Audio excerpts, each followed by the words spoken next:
I decided to go back to Blue Magic because it was $3.83, and you know what? You can pry it from my cold dead hands. Because I told myself, when I was a child, before I was getting perms, that little orange can of grease, this little Blue Magic, some water and a brush, they used to do it. That used to be all my hair seemed to need. And right now, hair products for natural black hair are all like $16 for 8 ounces of some kind of cream. And I don't have to do that. I don't have to do that. Look at this twist out. It feels soft. It feels happy. A little water, a little grease. I'm not playing with y'all in these products. I got some shea butter. I got some olive oil, some coconut oil, some almond oil. I'm going back to just doing what we know best to do. See, the thing is, when you were raised up, I'm older. We had this hair going on before, and the market caught up to what we needed. And because of our generation's, YouTube videos and whatnot, the market decided, oh, there's big business here, and started putting all this crap out, and it's expensive. And then they started hating on the girlies that were telling you how to make your own products. And that is where we all just got strayed away from what we know, lost all the recipes, because people want us to spend money. I'm not doing it. I'm not spending $16 for something that's gonna last me a couple weeks with all this hair I have atop my head. So I got me some $4 Blue Magic. I got some almond oil. I got some water. Okay, that's it. That's what we got going on with our hair now. That's what we are. That is the state we have reached in 2023. I'm going back to what I know. I didn't lose the recipes. I still got them. I was born in 84. All the influence I've ever had over my life is from black folks in the country. And you know what? That is all I need. And I got to remember who I am. I had to remember who I am. Y'all can't pull the wool over my goddamn eyes. Absolutely not. No ma'am, no sir. No person. Anyway. I didn't really prepare for what I'm going to talk about today. But, forget it. I'm gearing up for this 6-line sessions thing. And so right now I'm just doing a lot of research on, because I have as much research as I need. I'm on the roof. I'm 39.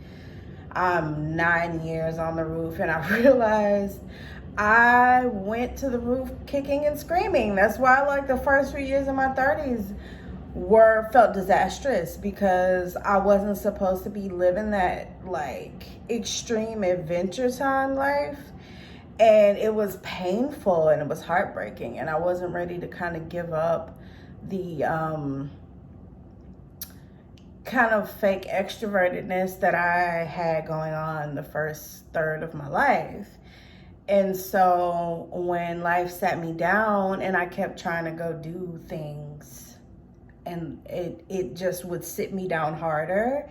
And so now I was listening to different women that are on the 6 line talk about how they went to the roof kicking and screaming.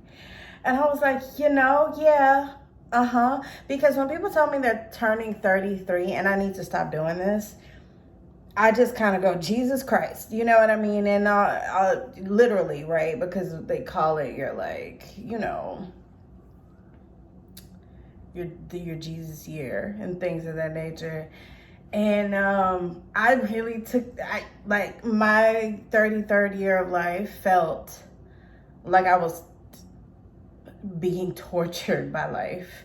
It was really heartbreaking, and it was really tough, and it was really dangerous, and it was not a good time. And I think the saddest part about that is when I look at pictures from that year, I felt I was gorgeous. I felt like I reached the pinnacle of my beauty for the times. You know, I will experience different ranges of beauty over my lifetime, so I don't think that was it for me, but it was definitely the culmination of all the like work towards being a physically beautiful person that I had put in over my life from my late 20s up until my early 30s, and I just felt just stunning. My style was impeccable. It was great, but I was not having a good time. I was not having a good time. You know, I might have been somewhat healthy in my body, but I had a hiking addiction, and I call it an addiction because even though it's something that isn't necessarily unhealthy, I was losing weight at such a rapid pace because I was barely eating. I was so anxious and so depressed. I was smoking a lot, and I was hiking all the time just to deal with my anxiety. So I was doing like 8, 9, 10-mile hikes 4 or 5 days a week. I was in LA just to kind of exist without wanting to throw myself off one of the peaks. You know what I mean? Because there was something just about having to put one foot in front of the other, having to pay attention to your surroundings, having to be really present, that really helped me deal with, you know, what I was going through mentally. And so, yeah, I was addicted to hiking. I was, you know, thinner than I'd ever been, which I'm not putting any, you know, moral or marker of beauty on that part. But definitely at the time, I was probably as close to where I wanted to be when I was super weight obsessed. But the thing is, I didn't even see it because body dysmorphia. So what's the point, right? I can look back now and say, "Oh, you were skinny, girl." And honestly, I don't think it added anything to the way I looked. To be quite honest, I don't think that part added anything. As a matter of fact, I feel like, anyway, I feel like my face with a little bit of fat on it works, is what I'll say, right? Like, you know, just to fill out. It fills out. So I'm hydrated. I'm so much more hydrated today than I was a few videos ago because I woke up feeling really energized and really good. And I moisturized and I did my hair. I finished my morning pages early and I really just like hopped to it. And I think part of my energy is because I got this really awesome invite that I feel is going to be really good for me and really good for everybody who's able to come into the orbit. And it just got me thinking about my life, and it got me thinking about the past, and not in a bad way. Because now when I think about that year, and I think about the fact that I didn't know anything about human design yet, and I was really being drugged to the roof and being sat down to just observe kicking and screaming, because that was the height of when I wanted to be a famous girl. You know what I mean? Like, I wanted my role model status then. I wanted my life to come alive. I had plans, honey, and life was like, no, but it's time for you to sit back and observe. And so because I was still on my 3-line shenanigans, my forced, you know, kind of sit down on the roof was really hard for me. And the adventures were so much more dangerous than the years prior to my Saturn return, where I was just flitting about the world, just like everything is fine. It's, you know, just like Domino in Deadpool, how she's just like running and everything behind her is just like blowing up and explosions and there's trucks flipping over her. That's how my life felt prior to about 33. And around 33 is when it felt like those trucks were actually hitting me, if that makes sense. And so I had a light bulb moment this morning listening to some other women that are in my age range discuss that, and I realized, like, oh yeah, had I known then, what I know now, I think I could have made that time a bit easier for me. I think I could have made some different decisions. And I remember that was also around the time, like pre-33, but around 30, that I was doing a lot of traveling.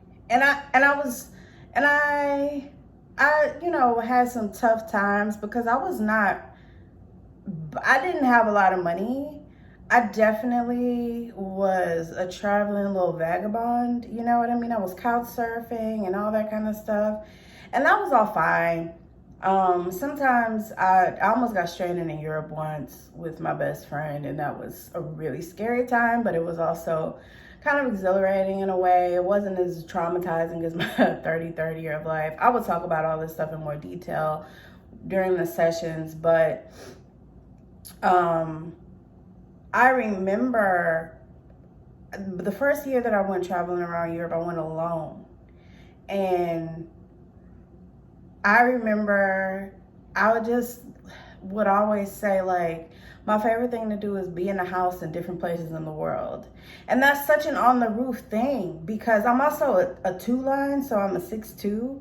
So not only was I like on the roof, but I was also deep in my hermit bag. And so I would travel all around the world and be in this Airbnb or be in this person's house couch surfing. And I would just be like, just there, just in there, chatting with them, one-on-one, experiencing these really good relationships. We might go out together. Like, I've made friends and kept friends from my travels. I need to actually reach out to a lot of those people that were just darling, wonderful strangers that I met along the way.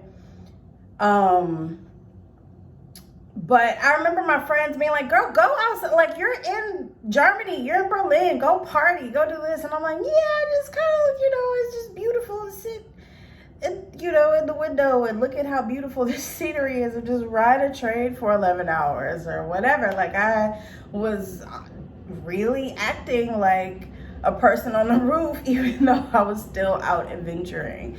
And so no regrets, but I do realize that, you know, the proverbial men in black had to kind of come jack me up and put me on the roof, and I did not go easily into the light. And that is probably why I struggled so much after my Saturn return. So yeah, light bulb moments. I'm gonna end this here and then go work on my outline for what I'm doing. I really hope that if you find these videos, you're inspired to join me when I launch these sessions. It'll probably be like 4 or 5 sessions on different topics like friendships, career, love, self-love, you know, the 3-line life, going onto the roof, things of that nature. And you'll hear a little bit more intimately some of the things that I'm alluding to, especially that 33rd year. Especially that 33rd year. Because it's so deeply personal. And there's some videos on this channel that kind of go into detail that I made like within a year of that or that same year. But I feel like talking about, I still couldn't fit what my reality into those videos. And I also didn't have, I was too close. I was too close to it all, right? So I'm looking forward to kind of bringing those things to light in a more organized manner so I could talk about them deeply and kind of reveal really personally what was happening, because it was embarrassing and painful at the time. So yeah, I look forward to talking about it. I look forward to talking about my years working for the delivery service when that wasn't even legal yet here, and all the beautiful things that came out of that life and how that basically just got ripped from me right at the time that I was going on the roof. It all makes so much sense now. And so it's gonna be kind of fun to recontextualize my life with the knowledge that I have now of human design. So I'm gonna upload this, and I will see you guys tomorrow. And I cannot wait to launch this. And thanks for watching, whoever's here. Bye.